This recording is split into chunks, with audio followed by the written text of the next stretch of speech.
Ladies and gentlemen, boys and girls, and everybody in between, Jagged Boy's got a sports show, and you are tuning into that sports show. I apologize. I'm going to start the show off just like this. I apologize if my energy is lacklusting.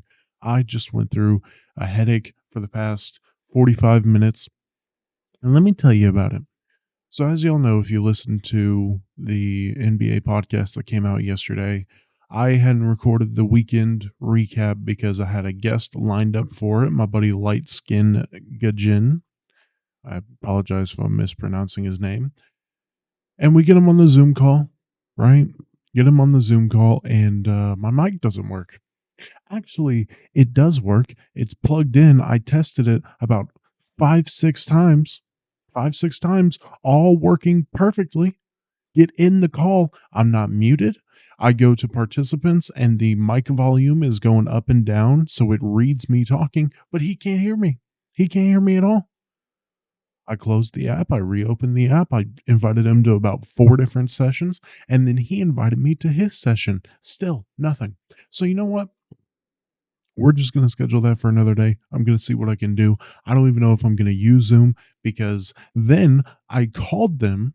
I called customer support, got a robot because you know what fucking corporation uses actual humans nowadays, right?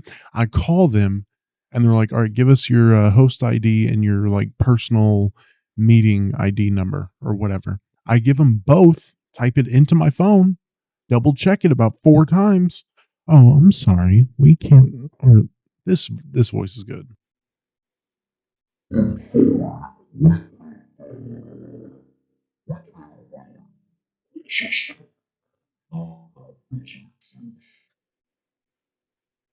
What?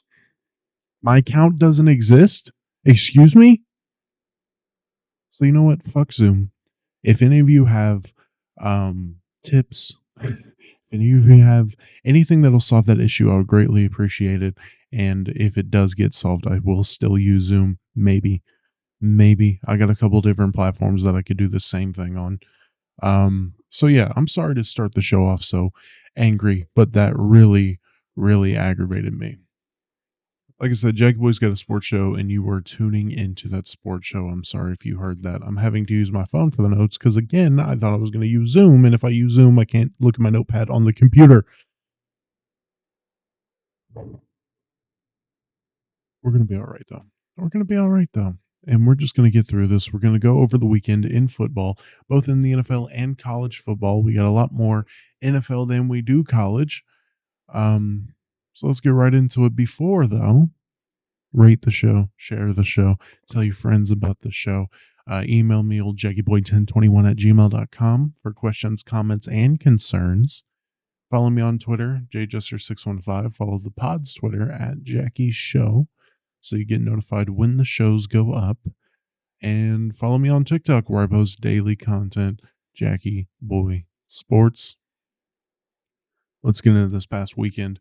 And we'll start with the NFL because there's a lot less NFL that I want to talk about. Starting with Thursday night football, where the Kansas City Chiefs beat the Denver Broncos 19 to something. I forgot the score. And my real takeaway from this is the Chiefs are not real. The Chiefs are pretenders currently. Could they figure it out? Absolutely.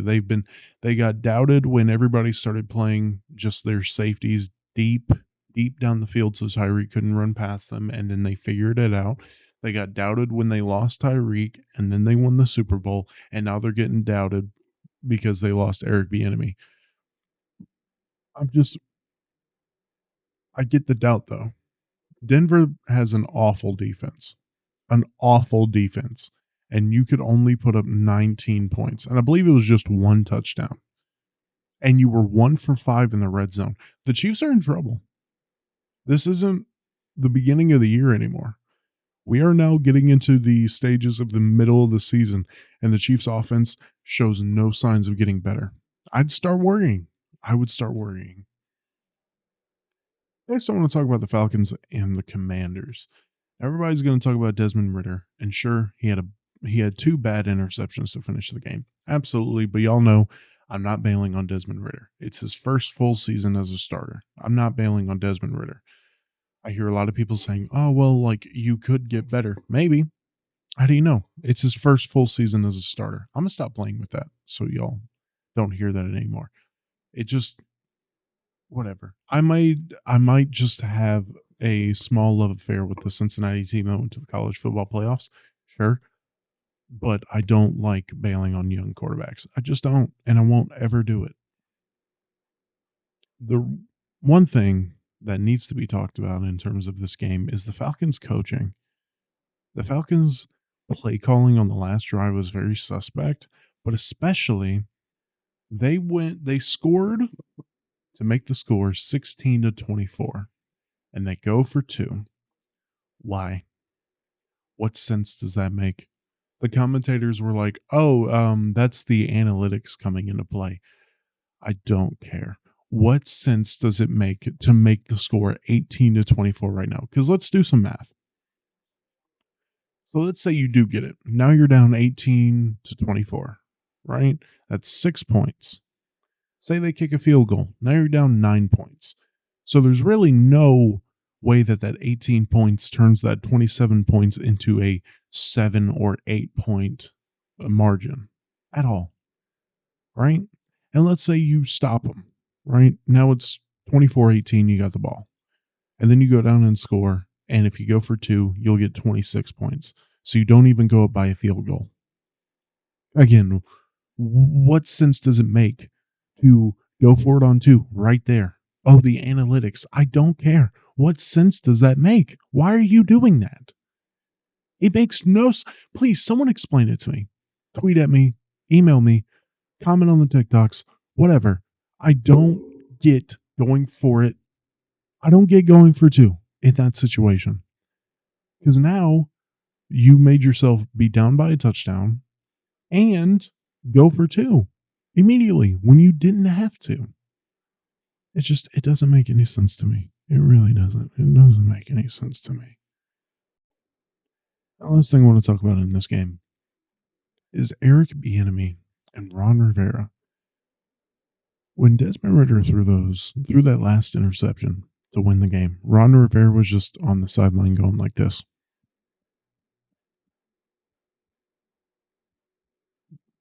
I don't know audio listeners won't get the full experience on that, but he was so dead face and just clapping. Wasn't hyped up at all. Ron Rivera's done. And luckily, all those of us that have been pushing for Eric Bieniemy to get a head coaching position, he's probably going to get it in Washington. If Ron Rivera is gone, Eric Bieniemy is for sure becoming the head coach, and that's probably going to be a good thing. Now let's talk about one of the surprises of this weekend, probably the surprise of the weekend, the 49ers losing to the Cleveland Browns when the Cleveland Browns were starting PJ Walker. Now we do get a note. Deebo Samuel went down. So did Christian McCaffrey and Trent Williams missed some time. That offense was severely injured. A lot of people want to shit on Brock Purdy for this. Brock Purdy didn't play a good game. But also, three of the best offensive players on that team went down with injury, missed significant time. You know what I'm saying? Like, whatever. He's, again, bailing on the young quarterback.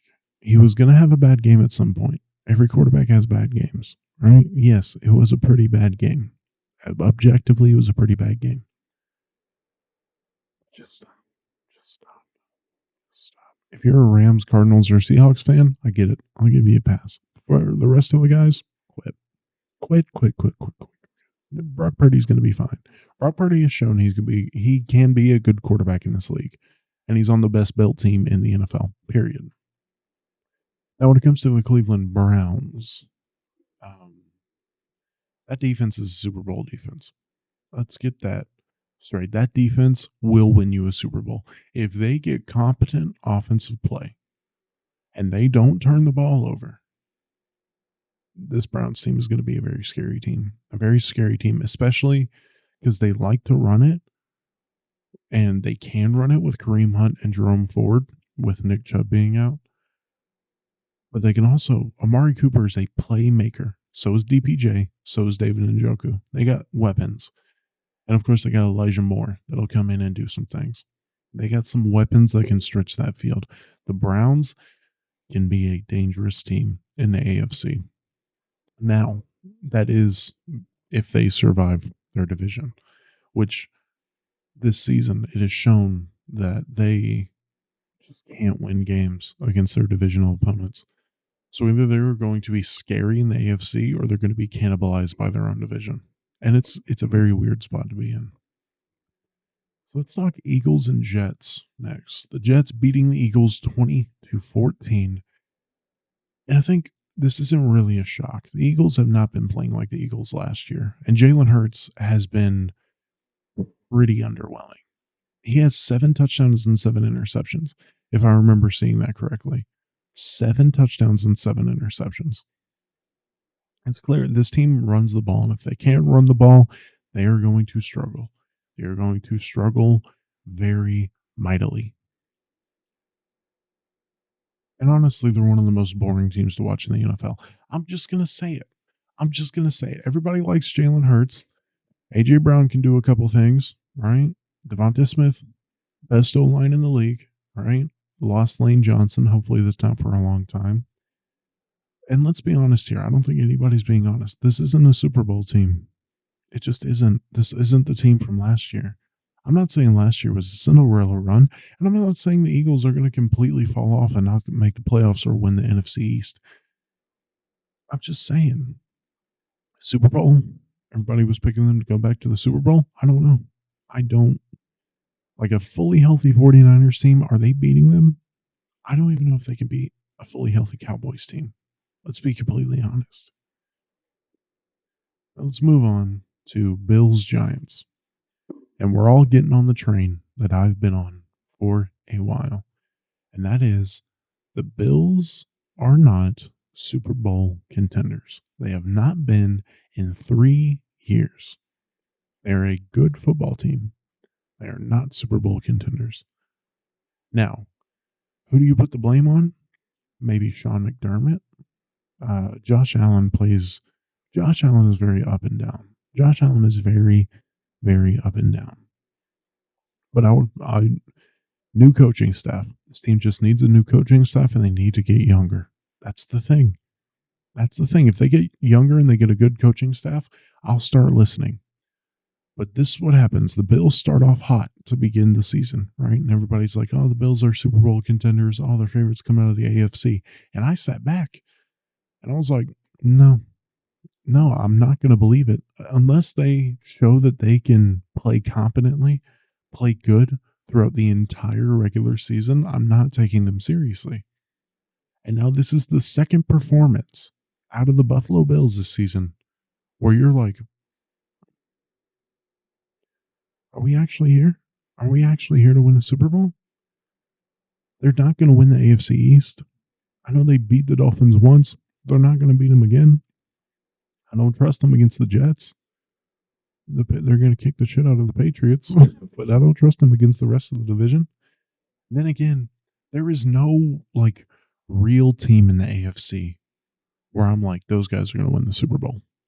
It really feels like whoever makes it out of the AFC is just going to be handed to the 49ers on a platter. That's what it's looking like right now. When you look at the AFC South, the Jaguars are building something, but they're not there yet. Right? You look at the West, the Chargers don't have the coaching for it. The Raiders and Broncos don't make me laugh. The Chiefs are not the Chiefs right now. You look at the North, the Browns are very dysfunctional on offense. The Ravens are very inconsistent. The Bengals are getting some heat, but still not very good.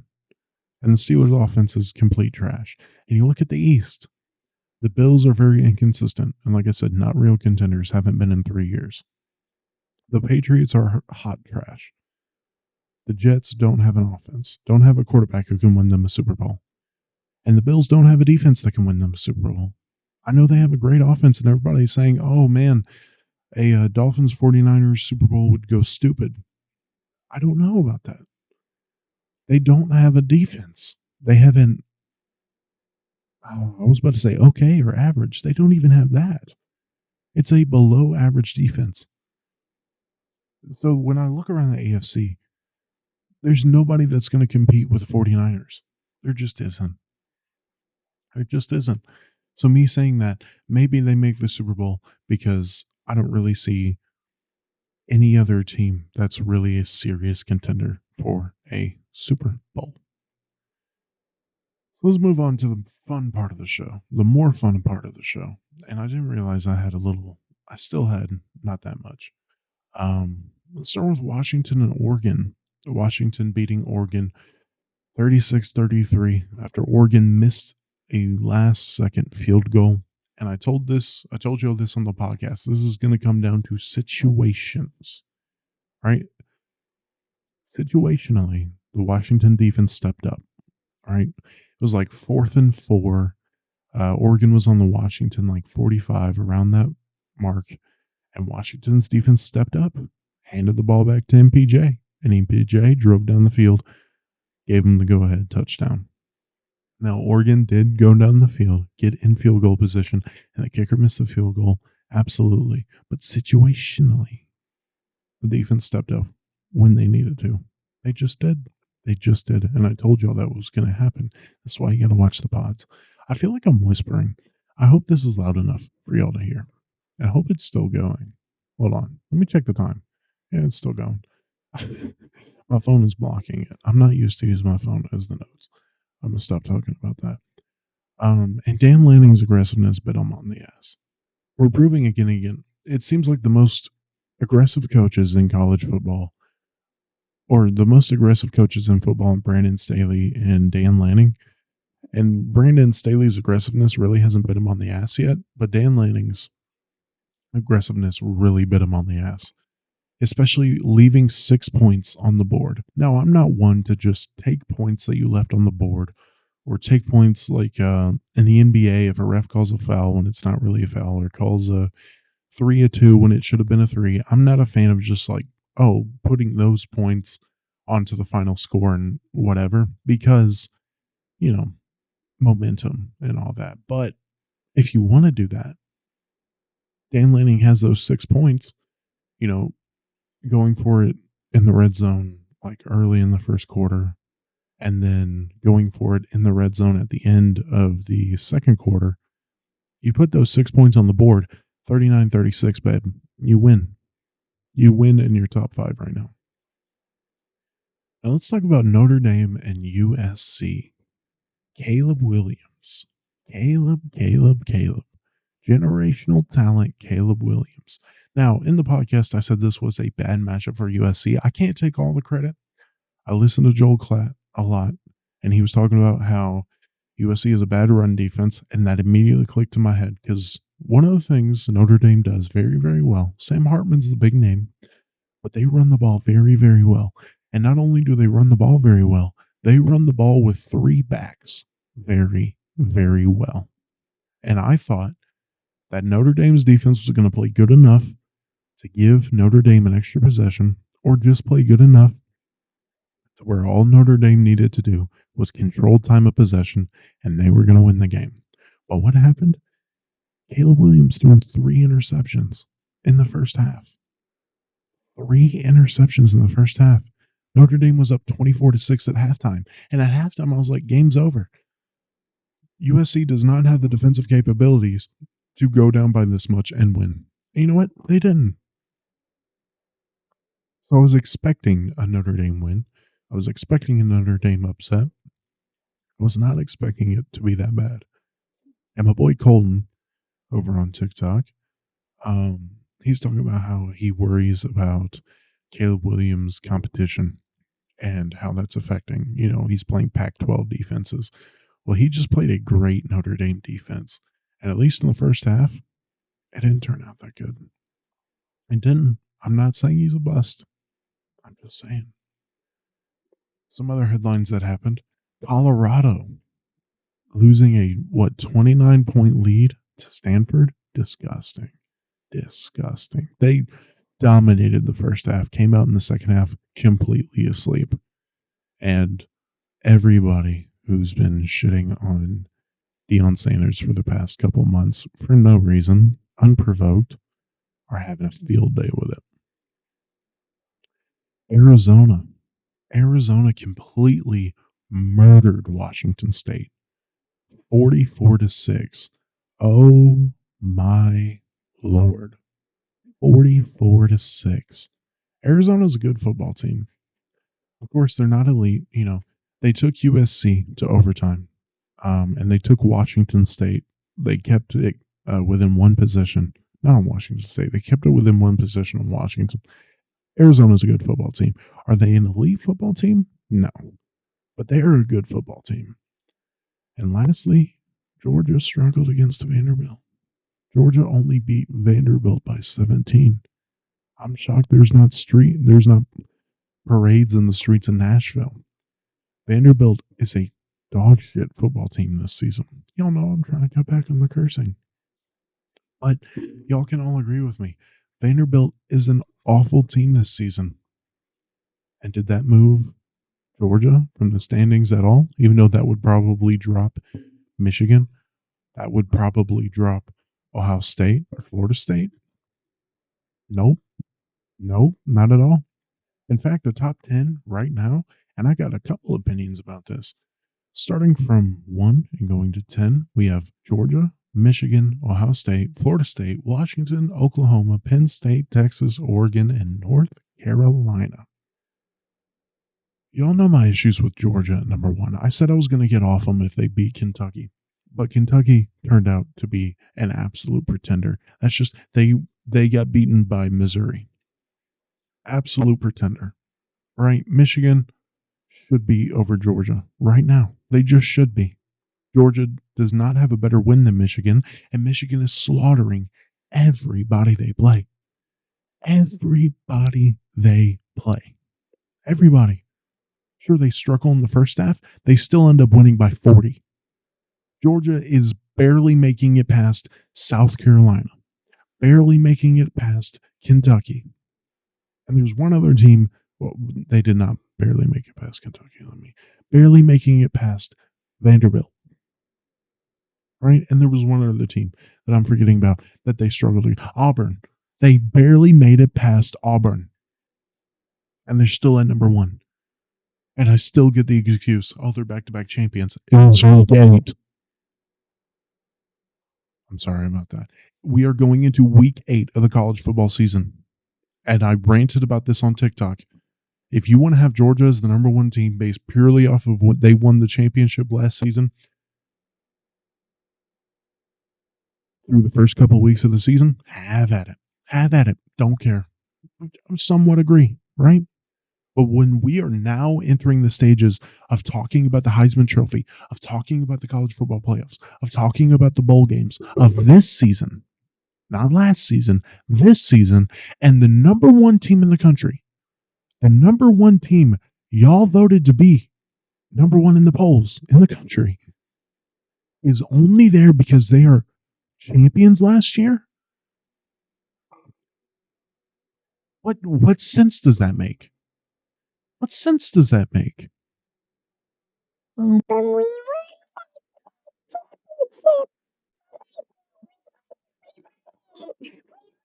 my fucking god, dude.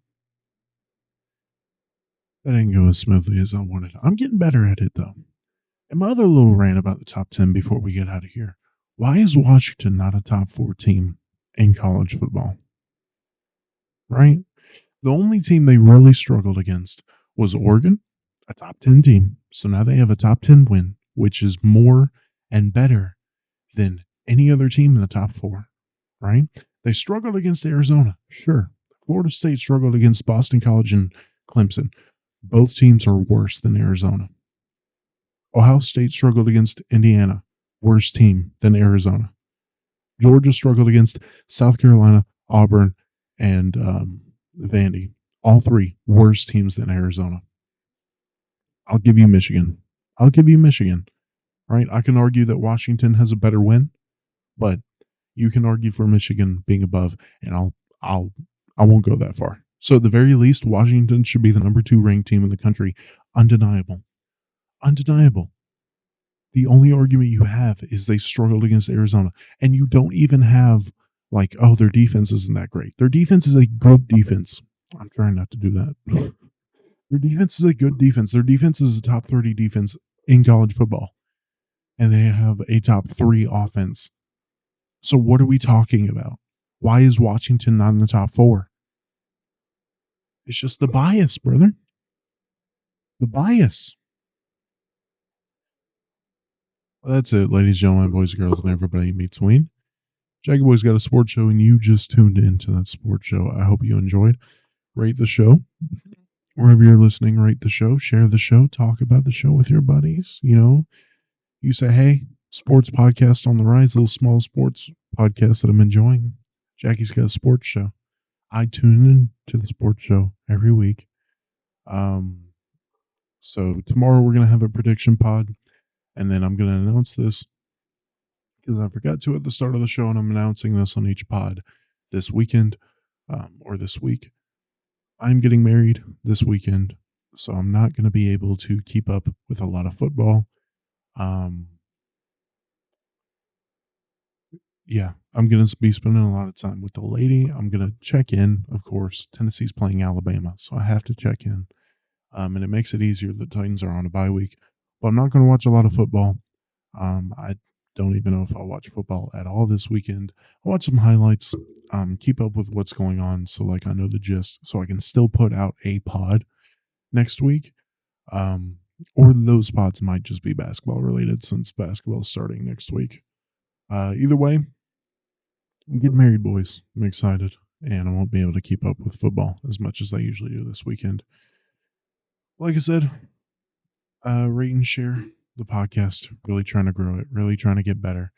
I'm going to work on getting guests on here. I don't know what happened with Zoom. I'm going to figure that out. Follow me on Twitter at jjester615. Follow me on TikTok, Jackie Boy Sports. Follow the show's Twitter at Jackie's Show. And if you want the video version, always on YouTube, Jackie's Got a Sports Show. I love you, lads. I'll see you tomorrow, actually.